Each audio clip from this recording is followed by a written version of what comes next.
વધુ એક સમાચાર મહેસાણાથી મહેસાણાના ખેરાલુમાં મગફળી ખરીદીની શરૂઆત થઈ ચૂકી છે। આપને જણાવી દઈએ, ખેરાલુના એપીએમસી ખાતે મગફળી ખરીદવાનું શરૂ થઈ ચૂક્યું છે। આજથી ટેકાના ભાવે મગફળી ખરીદી શરૂ થઈ ચૂકી છે।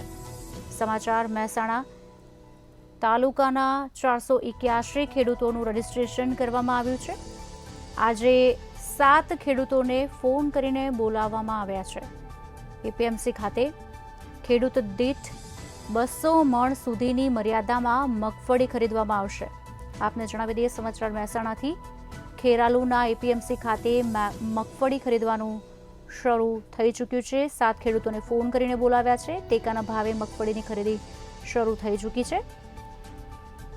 481 ખેડૂતોનું રજીસ્ટ્રેશન કરવામાં આવ્યું છે તાલુકાના, અને 7 ખેડૂતોને ફોન કરીને બોલાવવામાં આવ્યા છે અને મગફળી ખરીદવાની શરૂઆત થઈ ચૂકી છે।